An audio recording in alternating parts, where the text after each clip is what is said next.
Few beings can contend with the children of the multiverse. What are even angels or demons, mere spawn of mortal virtues and vices, to do in the face of a titan's godlike fury? Dragons, as old as mountains and wise as the wind, are revealed as mewling babes when matched to a titan's timeless intellect. Immortal, brimming with untold power, and as predictable as a storm-tossed sea, the Titans are feared even by deities and are understood by few.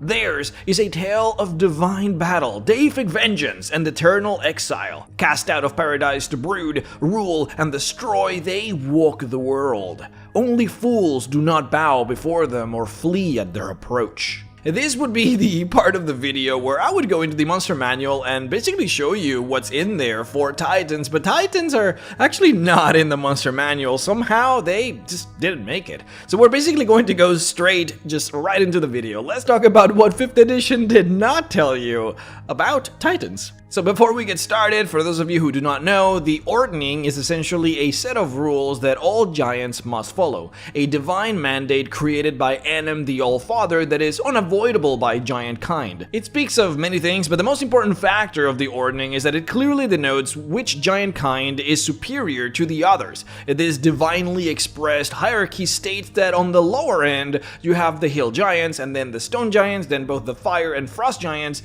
then the Cloud Giants, and lastly at the very top, you have the Storm Giants, who basically rule over the others. Now, that would be it as far as the 5th edition would tell you, but what they did not tell you is that the Titans are also part of this hierarchy, and they are right above the Storm Giants. The Titans are supposed to be giants. But now, what really is a Titan? A Titan is, to put it simply, a 25-foot tall man or woman of godlike power. I mean, that literally describes it to perfection. It's actually funny because on the actual lore that we have on these creatures, they are described as basically behaving just like humans, except that they are enormous and have godlike abilities. And obviously they're a little bit deeper than that, but to any outsider, they could be easily described as just overly emotional, gigantic humans. I will have some art here and there where I show illustrations of Titans that look like maybe fire humanoids or maybe even monstrous humanoids, but that's just because it's hard to find illustration portraying exactly what I need, but just know that they literally just look like enormous humans.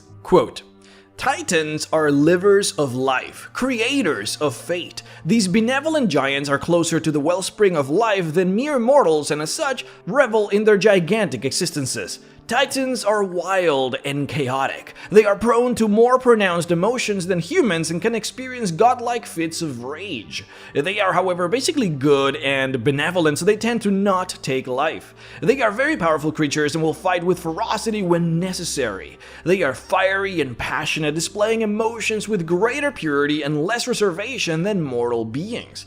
Titans are quick to anger, but quicker still to forgive. In fits of rage, they destroy mountains, and in moments of passion, will create empires. They are in all ways godlike, and in all ways larger than life. Sometimes their godlike passions and godlike rages make them seem like deities, however, it is common for whole civilizations to mistake them for deities.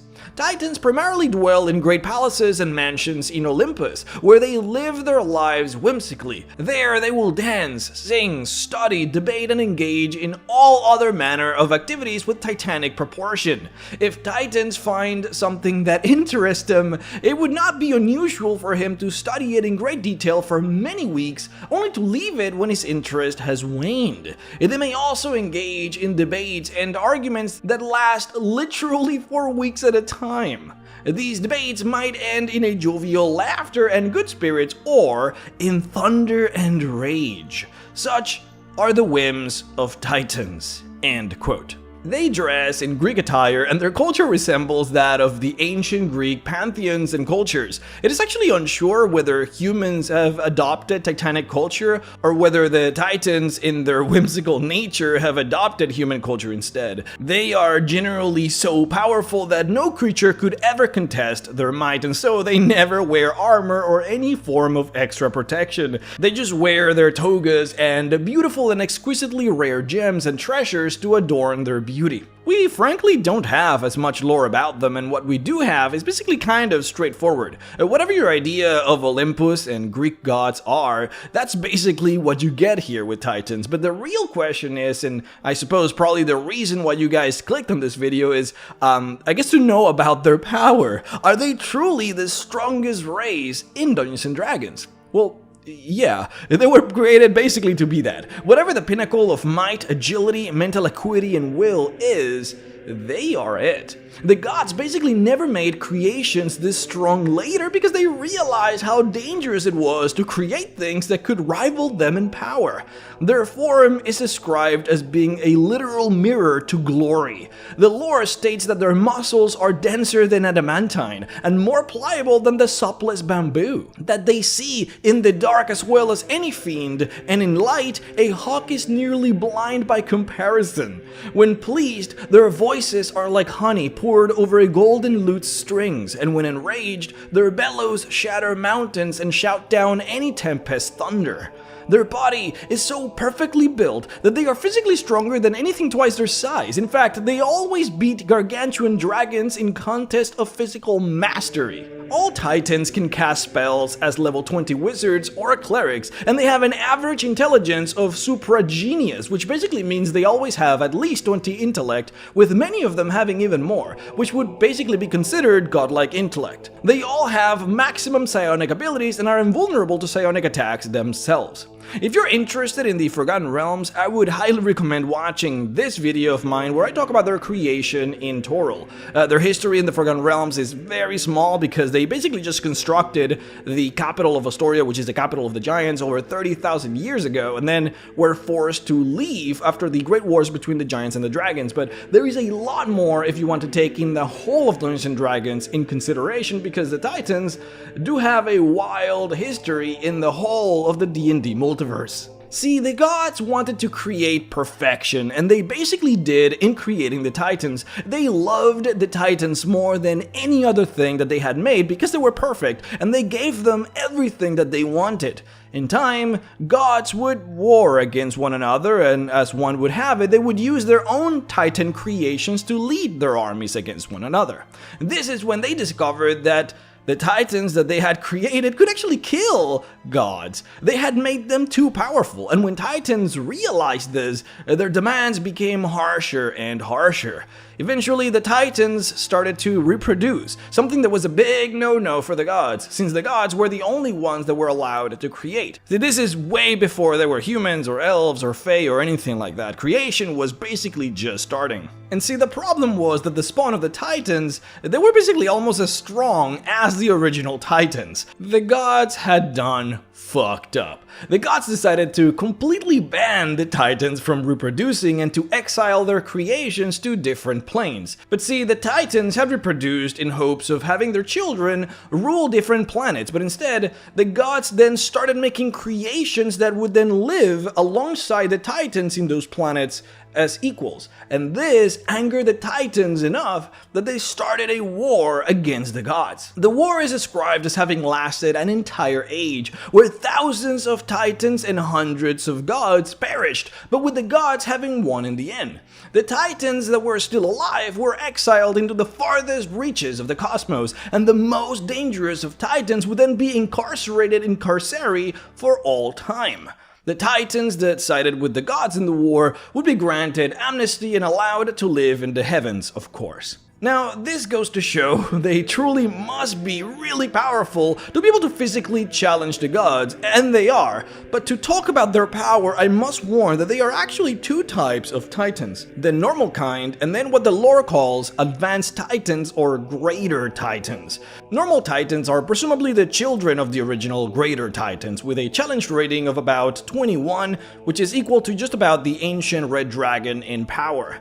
The Greater Titans, however, don't really have a challenge rating because once you start entering into godlike territory, numbers just kind of get out of whack. I mean, realistically speaking, if you have a monster that has an at-will ability to kill any non-deity without a check, How can you give that monster a challenge rating, right? Gods have no challenge rating because you simply can't realistically fight them. Presumably they could just kill you by just staring at you. Now this comes here from 2nd edition. Quote, "It is very difficult to provide combat statistics for greater titans. Like the gods themselves, greater titans are simply not subject to aggression from non-divine beings. They are never harmed by such attacks." End quote. Basically, mortal weapons cannot harm a god, not even magical weapons. This is something that we talked about in our videos on deities before. The big however though is that for some reason we actually did get a stat sheet and a challenge rating for not just any particular greater titan, but for the strongest of all of them. See, during the war between the titans and the gods, the one that led the titans was named Cronus, the strongest of them all. The lore says that he alone killed over 100 gods in single combat. In fact, he was so strong that dozens of gods had to band together in order to just restrain him. Not even all of them together could kill him. And the gods basically developed a trap where he would be suspended in a massive illusion. In the illusion, Cronus would think that he was still fighting his war against the gods, but in reality he was just under a spell, imprisoned in Carceri. Now, fun fact though, the trap was actually designed by Kortelmak, the god of kobolds, whom we talked about in our last video. Now, Cronus, however, is so strong that in the illusion, he has actually defeated almost every single god by himself in phantom combat, something that gods never thought possible. They figured after the eons, or after losing against all of them together, that he would just tire of the war, but no. He has continued fighting and almost defeated every single one of them. The gods fear that if he actually kills everyone in the illusion, that the illusion will shatter and he will escape and become further enraged, realizing that it was all magic, and then, well, all the gods will probably die by his hand. Cronus has a challenge rating of 56, and based on the previous story, this leads us to believe that gods probably have a challenge rating of about 50 or so, since Cronus seems to have the capabilities of defeating any one god in single combat. The stats here are based on 3rd edition, but I'll pass it through here so that you guys can stop the video and see it if you want. Now, there is no way to know what stats an average Greater Titan has, but one can presume that they might have been somewhere in the 40s. Basically higher than anything else except the gods, with Cronus probably being some kind of great fluke being so high.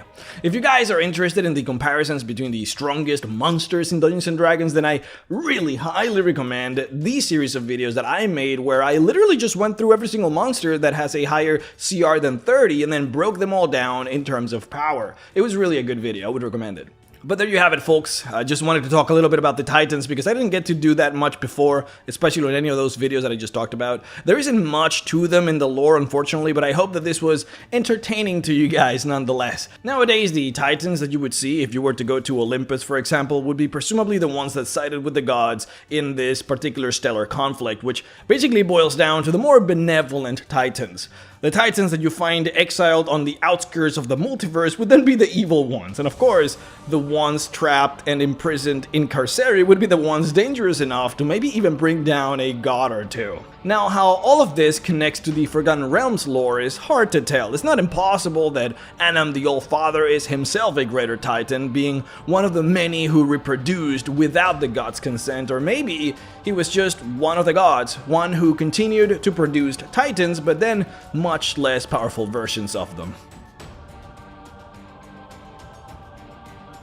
I would like to personally thank my Patreon supporters, Zach Bowell, Rukato Fan, Barry Maskant, 5E Magic Shop, Daniel Umar, Morgan Johnson, Rusty Rain, Biotechnofrag, Daniel Luna, Dog Feeder, Brad Salazar, Terry Culp, The Great Codini, Walker Modley, Omega Scales, Ziran King, Ozol, Ariel Nelson, Alex Cookson, Griffin Pierce, Folky951, Benjamin Bosters, Mr. Salty, Thomas Hunt, Drayden, Tesla Coil, The Role Playing Junkies Podcast, Prince Daylight Morning Crown, Sabine Kurshap, Solorensis, Ordoric, William Sladden, Nathan McCumb, Bushido Burrito, AG Dare, Soulless Rider, Roleplay with Advantage, Stalia, Items to Astound on DM's Guild, Samuel King, Lost Crusader, Jacob Ortiz, Tython, Sean Duthat, Treb909, Garrett Minnick, and Benjamin Colborn for supporting me on Patreon at the $25 level. If you would like to support me as well, then please head on over to patreon.com/MrRex to support. Guys, thank you all so much for watching. Thank you for being here. Thank you just for being awesome and for liking and commenting on the video, of course. And yeah, there's really not much to say today, so I will just go ahead and see you all next time. Bye-bye.